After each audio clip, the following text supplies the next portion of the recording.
The opinions expressed on the Custody Queen Show are for informational purposes only and are not a substitute for personal, professional legal advice. The persons discussed are fictional and not based on actual clients. Thought it was love, had kids in between. You can count on us, we're the Custody Queens. Yeah, you can count on us, we're the Custody Queens. Welcome, everybody. We are continuing with part 2 with the Custody Queens and Billy Bizzaro, Legends General Manager and Soccer Extraordinaire. And we're going to continue the discussion with kids and youth sports and co-parenting and how does it all work?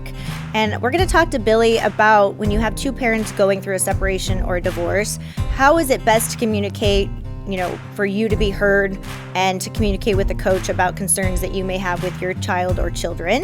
We're going to touch on all of that, and we're also going to grill Billy a little bit more on how we can continue with his journey and all of our journey with youth sports. All right, so welcome again, Billy. Happy to have you back. Great to be back. We are going to jump into our icebreaker again from our CQ Talk Box. So I'm going to shoot this question straight over to Billy. What is your favorite way to celebrate a special occasion? And Parties. He's good at that. I'm very good at special occasions. You're so you are a special occasion extraordinaire. Well, and I have to give a shout out to his wife, Jessica, because she's literally one of my favorite humans. If you literally put the nicest lady, she's just so sweet and so kind, and she's always been so supportive of my kids and the journey, and she's just literally one of the sweetest ladies ever.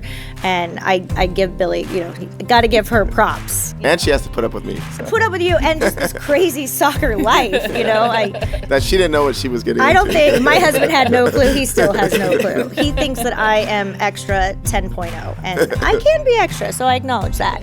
But no, my husband, every day it's what do we have this weekend? And I'm like, okay, Friday night we're here, Saturday we're here, and then you got to drop off Ray, and then I got to go to party. And he still, is like, Kristen, you're crazy. And I'm like, I know, but this is life.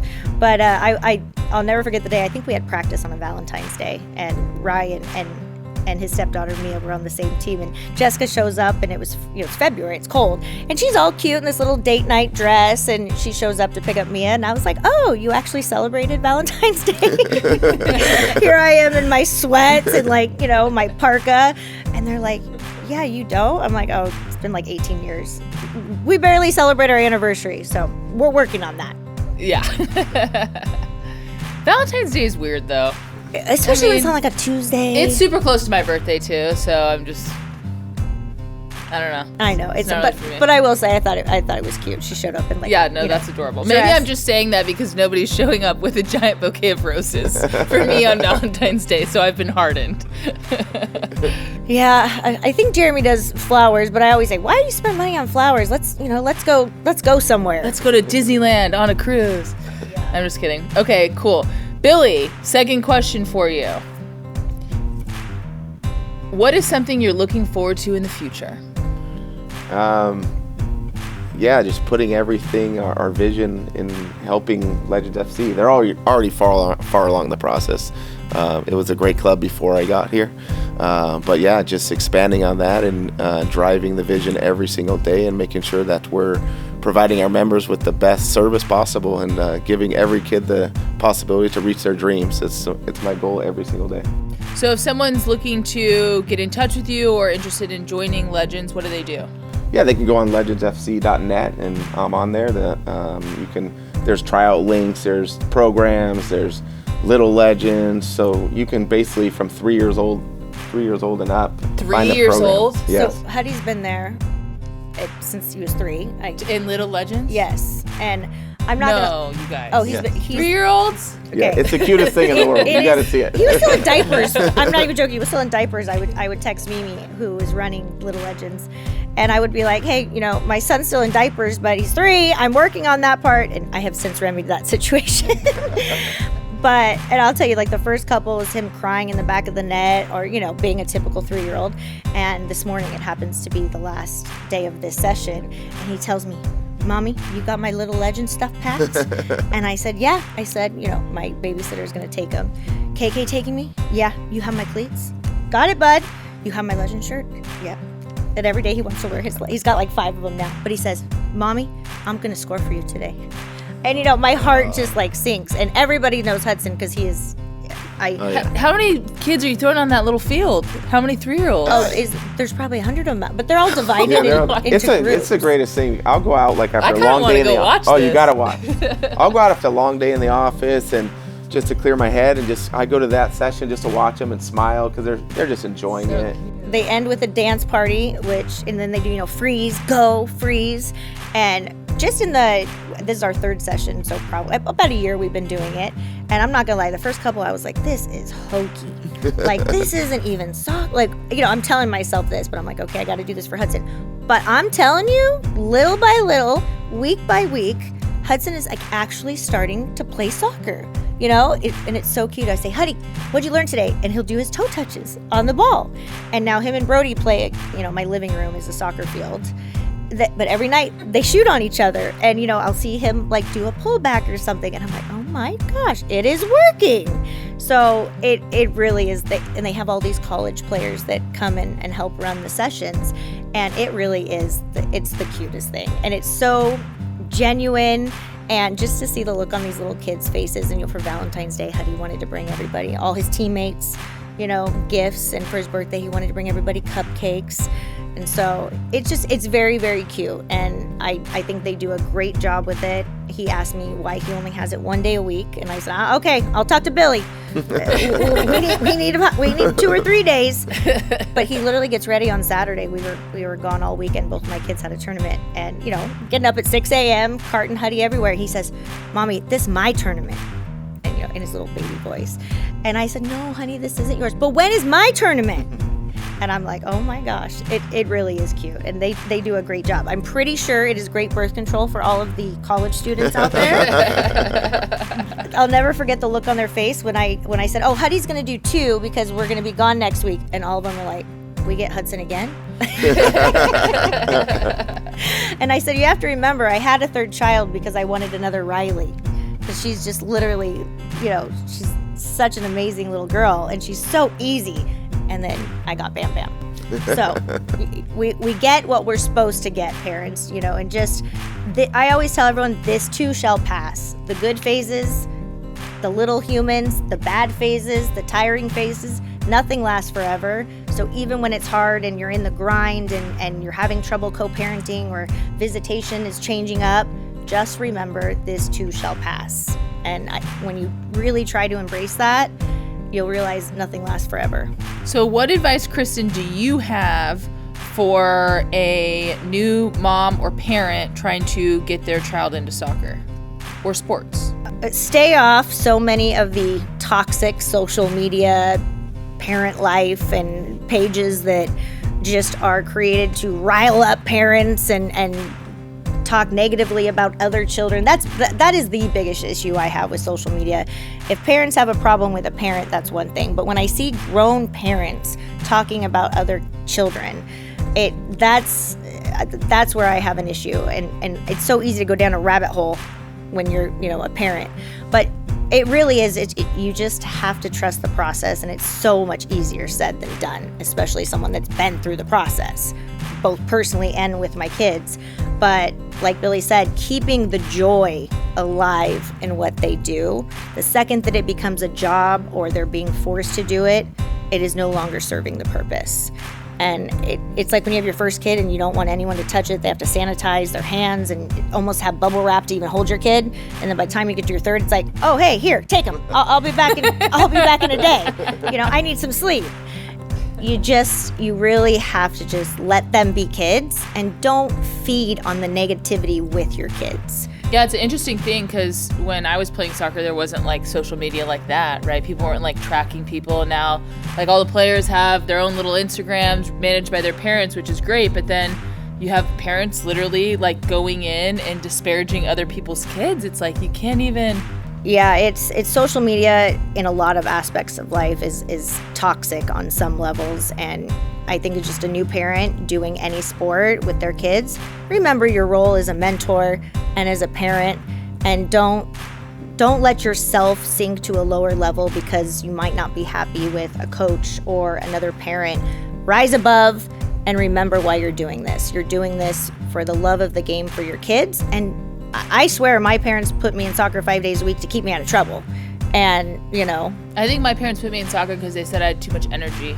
yeah. I was just freaking out, I was just running around, and they're like, oh no. So they just threw me in anyway, so. Yeah, and it keeps you busy when you're in high school, and busy.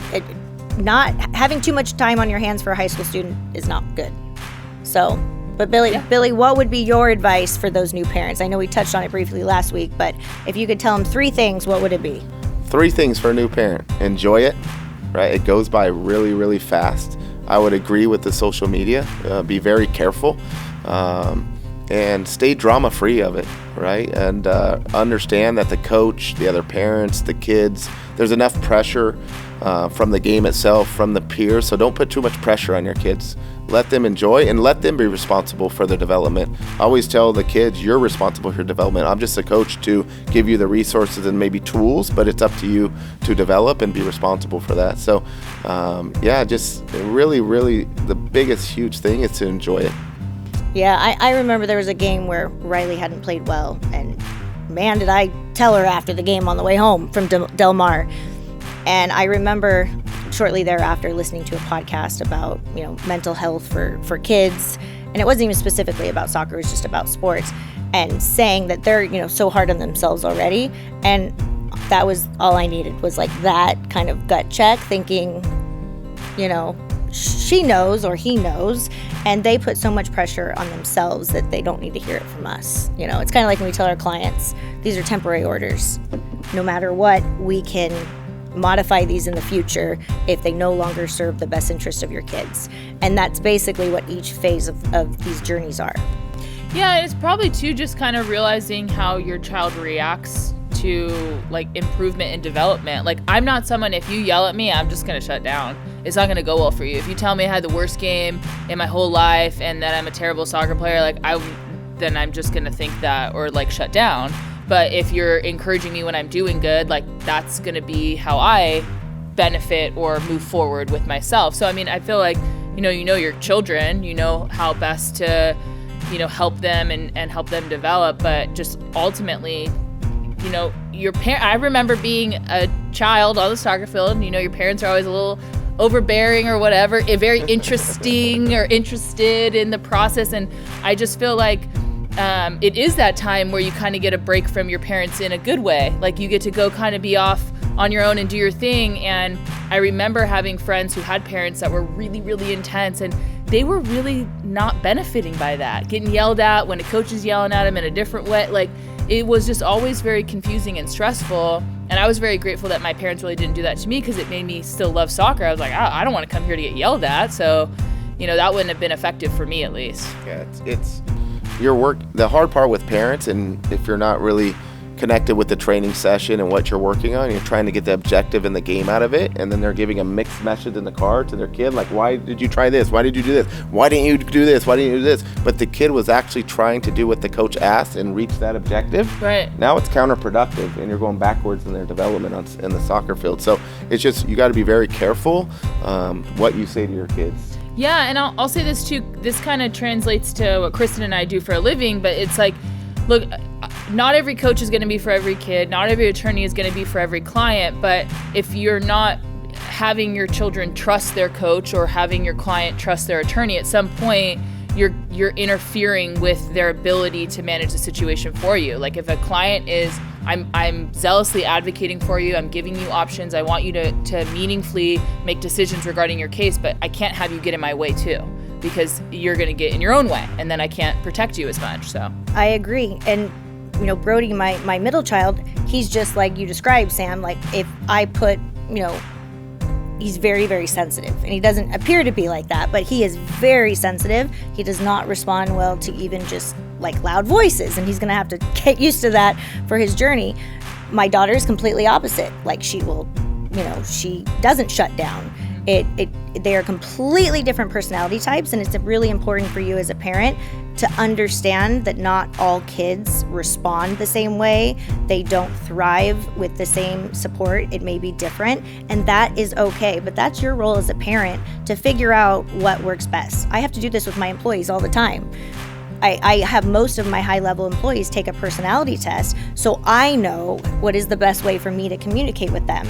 And I used to be much more intense than I am. I think life just kind of takes over at some point. Yep. And you Mellowed don't out. have the same energy. I definitely don't have the same energy I had 10 years ago. That's where coaches get it wrong too sometimes, where lean on the parents to get to know the kids the best way to get through to them, because they know better than anyone, right? I'm struggling with a player on my team right now. I've tried the intense yelling at her. I've tried the sitting down, asking about their day. I've tried the good job no matter what. And you're trying to find what, it doesn't matter. It's what every individual player is to get the best out of that player, right? And every individual is different. So if you only have one tone and one way, then you're not ever going to develop the whole. Yeah, no, and that's so important.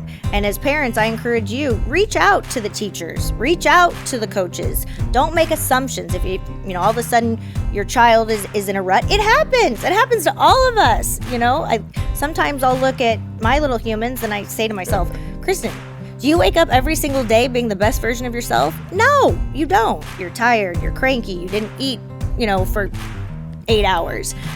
Kids go through phases like that too. And if you are someone that never has a bad day, you're full of crap. So you have to remember and understand your kids, communicate with their teachers, their coaches, their professors, whatever, their mentors, but be on the same page. Okay, now here's so in our line of work, we deal with this a lot.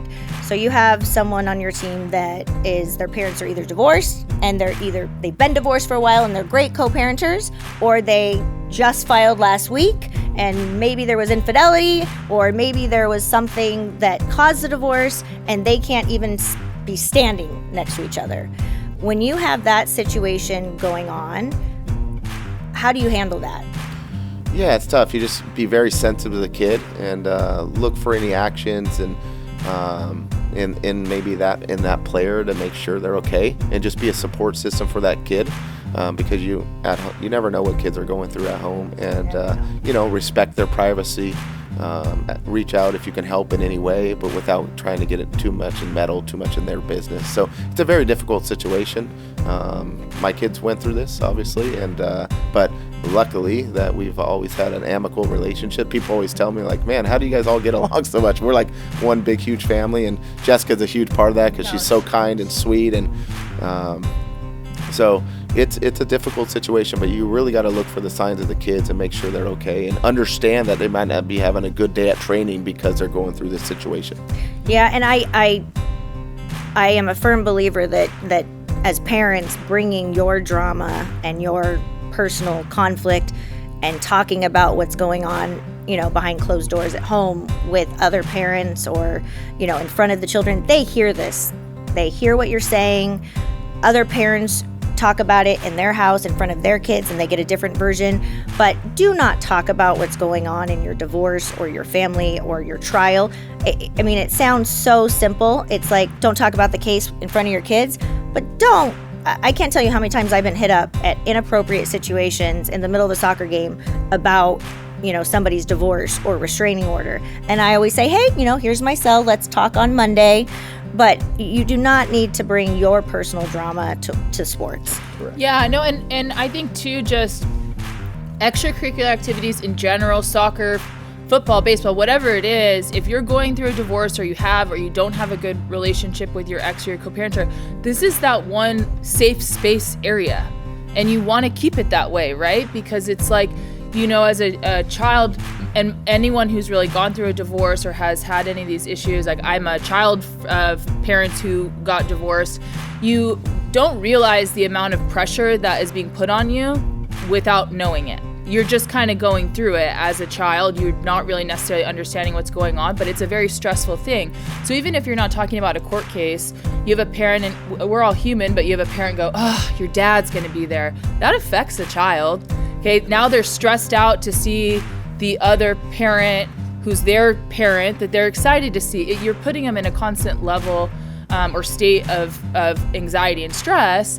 And then, you don't want it to be, I'm stressed out that my parents are maybe going to see each other at the one place that I should be able to be a kid, for sure be a kid, and not have to worry about those other things. So I was a product of this growing up. My dad was a big baseball guy, so he would put all the pressure on baseball on me. But soccer was my way out, actually. So I was a part of a divorced family, a brutal divorce. So at 13, my dad actually, the FBI with the yellow jackets, those are real. So I was the only one home. They came into my house. They took my dad away at 13. But at that time, then I chose soccer because I felt free to do so. Right. It was my outlet. And even all my best friends, they teased me soccer. So they were all baseball guys growing up. Soccer wasn't big back in, as big as it is now. But, thankfully I chose soccer and I have a career in soccer. But it was my way out. And that's what we got to understand with the kids. Like when they're at soccer, they can feel free and they can be away from maybe the home life that's struggling at that point. Right. And it's so important to understand that. And again, it goes back to making sure they're enjoying the sport. Yeah, I've seen it so many times over my career where, cops are called to fields because someone has a restraining order and they show up, or they're hiding in the car at the parking lot. And I haven't seen it, thankfully, at Silver Lakes. But I always, when I'm talking to that person, I'm like, what did you achieve by doing this? And how did this help your child or children? And it's just, you have to love your kids more than you hate your spouse or your ex-partner. And that is a decision that you have to make every day.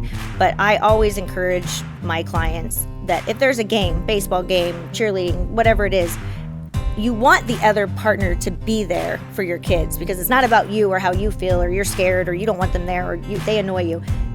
A child wants, for the most part, there's obviously exceptions to this, but for the most part, they want both parents to be there. And I will move mountains to try, to make it to both of my kids, and I'm in a happy, functioning marriage. And I started getting a guilt trip from Brody about a year ago. Why you only do this, for Sissy? And they want you both to be there. And so the field, the baseball, whatever you're at, if it's jiu-jitsu, just leave it at home and make it about the kids. And I swear it will benefit your child so much more. And then you can call your attorney on Monday, or you can call your neighbor, whoever. Hopefully you're not getting Facebook advice on your legal matters, but that is their time for them to shine and to feel safe and to escape from whatever's going on at home. Yeah, I couldn't agree more. And I really just think that especially in a family law sort of avenue, if you, and there are exceptions to this, but like if your child has a strained relationship with the other parent, going to Kristen's point of them wanting to be around, like this is a really good avenue for you to go and sit and support your child without having to necessarily interact, or you're just there to support. So I think for me, sports are everything. They always have been. That's probably, I'm a little biased because I grew up playing soccer and was very much in love with it for very many years. And I'm still waiting, by the way, for Kristen to play indoor? To play indoor with me. I've been asking her for about a decade now. Well, I did a cartwheel the other day, and I'm pretty sure I pulled a ligament in my back. Are you back out? Because she told me she was in. I have it in writing. I know. I was in. I even found some Copa indoor shoes and bought them. So why are you back out? I don't know. We got to pressure you on air. Life just happens. Are you back in or are you out? Because she'll miss her daughter's game. Riley will come play. My kids, their schedules are literally insane.